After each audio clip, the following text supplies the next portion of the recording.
The star! It smells lovely, doesn't it? Gary Lewis is head teacher of King's Langley School, a mixed comprehensive in Hertfordshire. It's the last day of the Christmas holidays for all the family.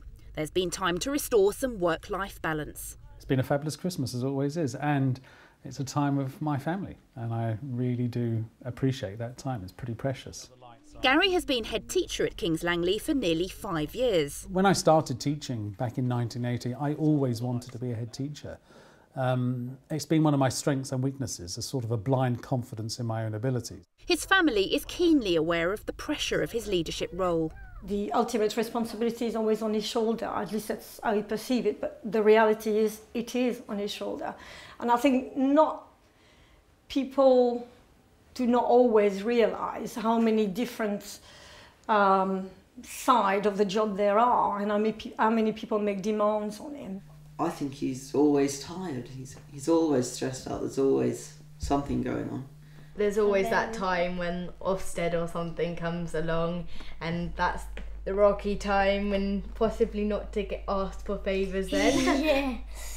Certainly it's scary to think that the head teacher has so much responsibility for the quality of learning and the standards that actually are achieved in any particular school. Here you go, Year 11, let's get sat down quickly, please. The term ahead will be challenging. There's an Ofsted inspection anticipated and the deadline for a bid for specialist arts status. And that's on top of the usual demands on a head teacher. Whether it be anything from being in an employment tribunal to dealing with a completely irate and angry parent, or to worrying about health and safety issues of youngsters. I've had to deal with all of it, and I can't see that this term would be any different from any other term. It would be very unusual if it was. I wish you all and your families a really happy, peaceful and I hope extraordinarily successful year. Make sure that you make the most of the opportunities given to you and make sure you enjoy yourselves. The first of many meetings at the beginning of the new term is with his Chair of Governors, Francis Stickley.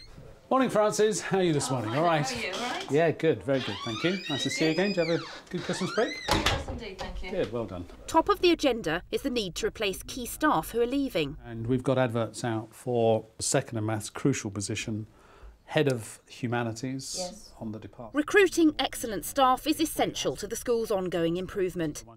It's one of many tasks that Gary closely manages himself. Gary is a leader, but it's a classic weakness of strong leaders and people that have got a lot of drive, that they will tend to take on too much and not actually delegate more. Gary's a great hands-on head, and so he'll be out there every break time and every lunch time, picking up litter, talking to the children, and that's great, but he has to find the time for the strategic elements as well. Monsieur Spencer, you and your friends, come here. Right, one piece of litter each, guys. I don't know why all this rubbish is here. One piece each, please. One bite, yeah, please. And you, I'm not sexist.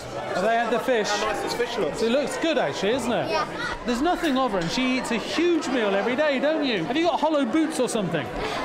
Because Gary's out and about with the students at lunchtime, he only manages a snatched working lunch. I try to have a few minutes to have my sandwiches, but frankly, time is so precious. I take the opportunity just to read. There's so much that comes across my desk that I don't have the chance to read.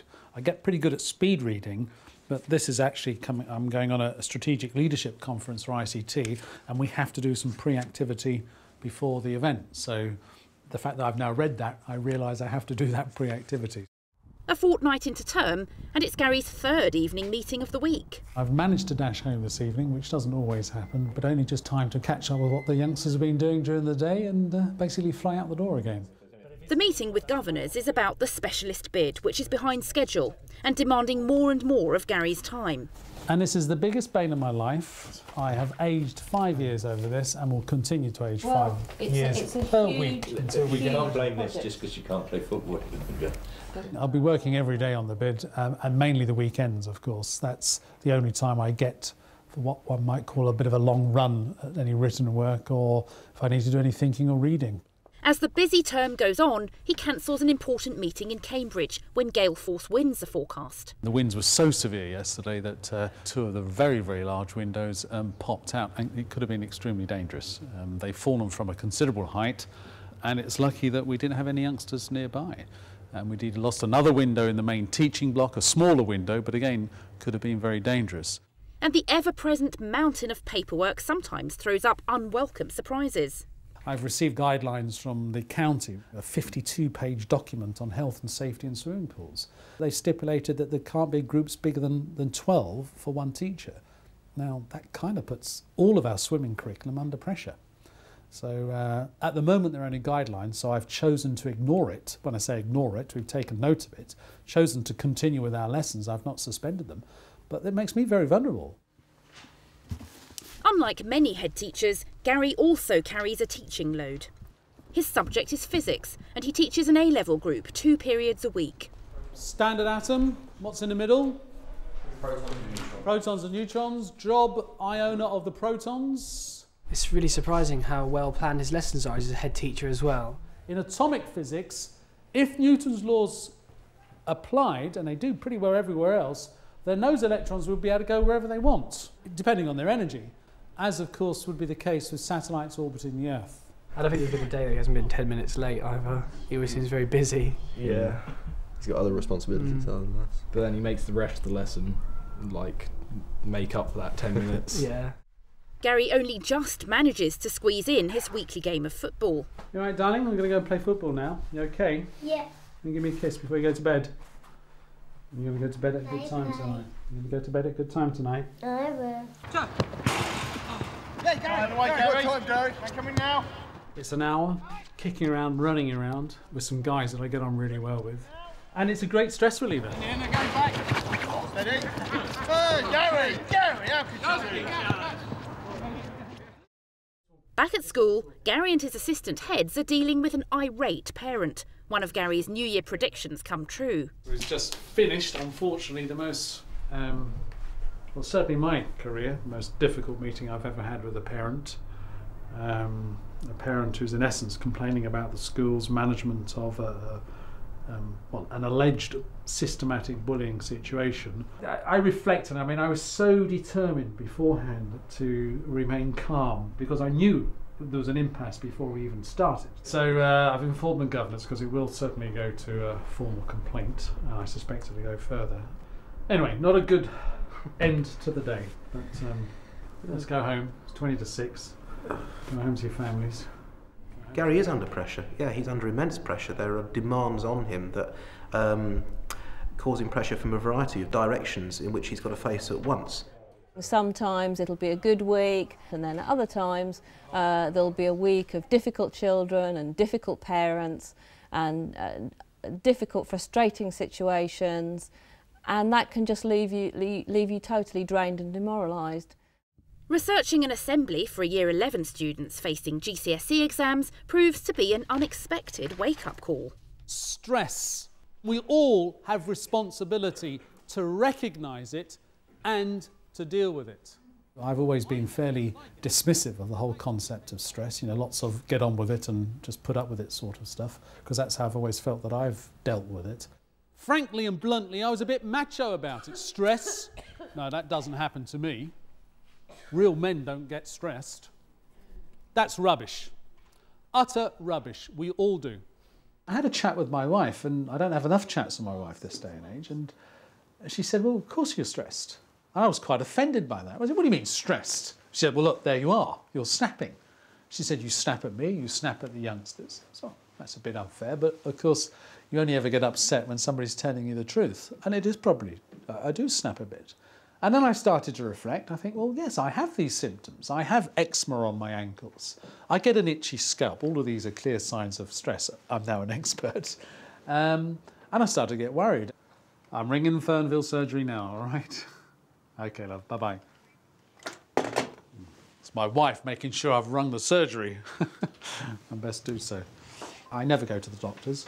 I've been teaching for 27 years and I've never had any time off sick, so I like to think I'm fairly resilient. But I have had palpitations myself, not for some months, but I have had them.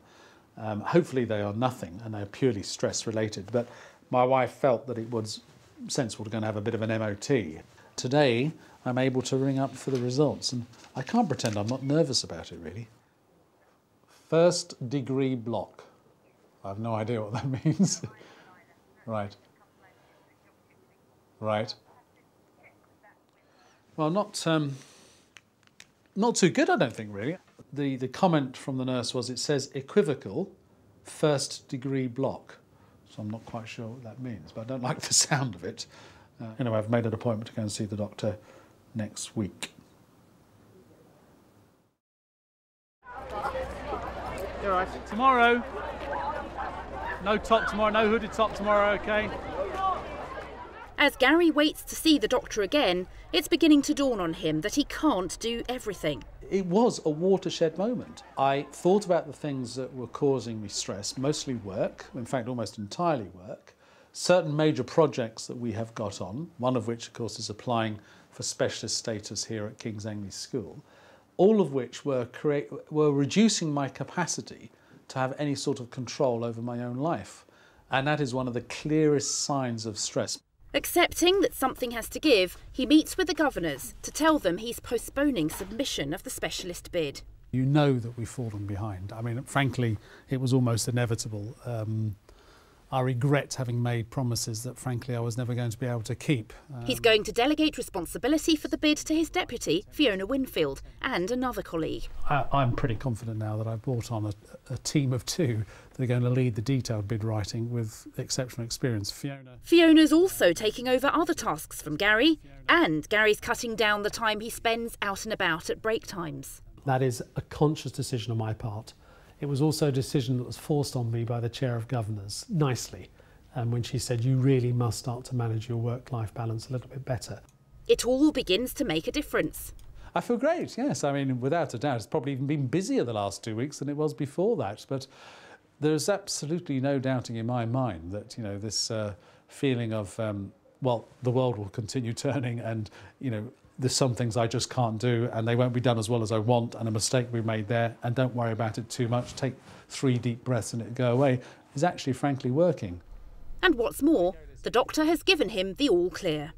In actual fact, the 1st degree block that I thought looked extremely scary wasn't, and in fact it's not even sure I've got that at all. So no treatment's necessary. She was very complimentary, the female doctor. She said I had a very low resting heart rate, which must mean I'm quite fit, so I took that as a compliment. Where are the weeds, Nestle? Finally, it's the Easter holidays. All the family has noticed the change in Gary. For the first time, he was really acknowledging the fact that he needed to rely on other people more and not pretend that everything was fine, and that was good. And I think that has helped enormously, really. He's coped better with it. Yeah. I think he laughs a lot more. Yeah. I think what happens at work stayed at work more, and when he comes home he relaxes more, and that's it. We need quite a bit, I would have thought. I've been at King's Langley now for exactly 5 years, even though it's created some of the most significant ups and downs in my life. The ups far outweigh the downs, that's without a shadow of a doubt.